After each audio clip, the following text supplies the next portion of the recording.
इस कार्यक्रम के पुण्यार्चक हैं संस्कार सागर पंचपलियती इंदौर।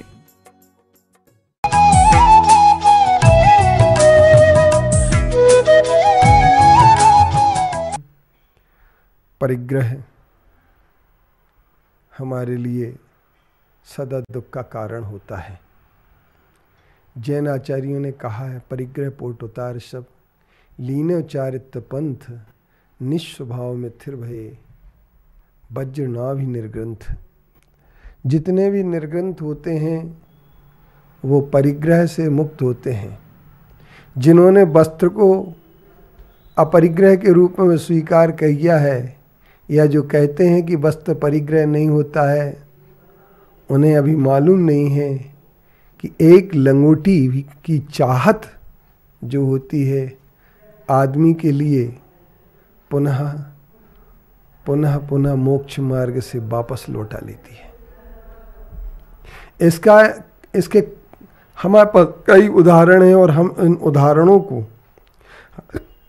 कभी भी विचार कर सकते हैं।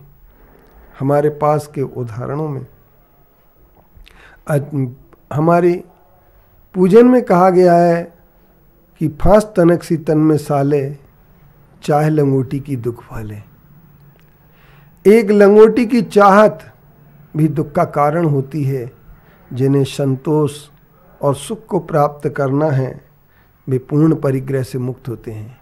लेकिन विडंबना इस बात की है कि जिन्होंने अपने परिग्रह को सिद्ध करने के लिए, अपने परिग्रह का औचित्य सिद्ध करने के लिए भगवान को तक परिग्रही बनाने की कोशिश की हो, अपने वस्त्र के वस्त्रवाद को सिद्ध करने के लिए परिग्रह को भी वस्त्रवादी बनाने की कोशिश की हो, परमात्मा को भी वस्त्रवादी बनाने की कोशिश की हो, यह छल कितने दिन चलेगा?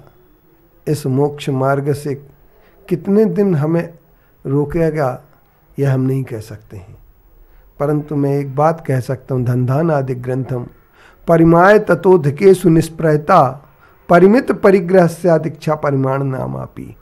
आचार्यों ने धनधान आदि ग्रंथम कहा है, जिसके अंतर्गत वो कहते हैं धनधान आदि जितना भी परिग्रह है वह सब परिग्रह हमारे लिए दुख का कारण है। इसलिए जिन्हें मोक्ष की इच्छा होती है, जो सच्चे सुख को प्राप्त करना चाहते हैं, क्योंकि सच्चे सुख का नाम ही मोक्ष है, तो संतोषी परम सुखी होता है और परिग्रही कभी संतोषी नहीं हो सकता है। जिनके पास परिग्रह है वे सर्व संतोषी नहीं हो सकते हैं। अब परिग्रह की विडंबना तो ये हो गई है कि मूर्तियों का परिग्रह, मंदिर का परिग्रह, अपने पंथ का परिग्रह, न जाने कितने प्रकार का परिग्रह बढ़ता चला जा रहा है।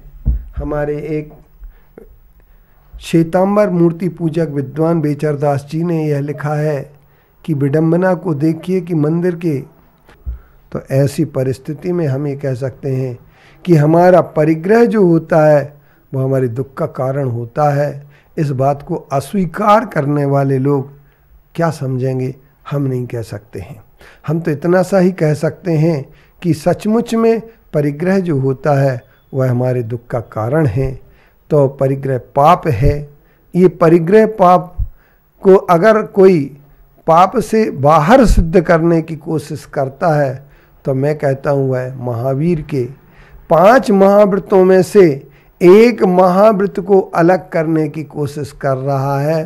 5 महाव्रत जो हैं वह पंच महाव्रत सब जगह माने गए हैं, चाहे श्वेतांबर में हो, चाहे दिगंबर में हो, चाहे स्थानक वासी में हो, चाहे मूर्ति पूजक में हो, चाहे तेरापंथी में हो, चाहे किसी भी पंथ में दिगंबर में हो, सब में 5 महाव्रत को स्वीकार किया गया है। लेकिन उस 5 महाव्रत, पंचम महाव्रत अपरिग्रह को स्वीकार करने में नानुकर क्यों होती है हम इस बारे में नहीं कह सकते हैं।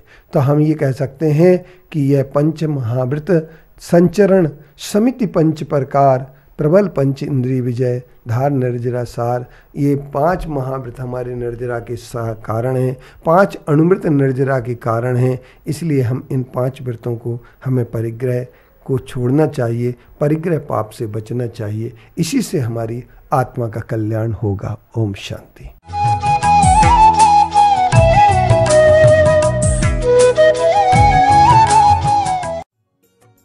इस कार्यक्रम के पुण्यार्चक थे संस्कार सागर पंचपालियाती इंदौर।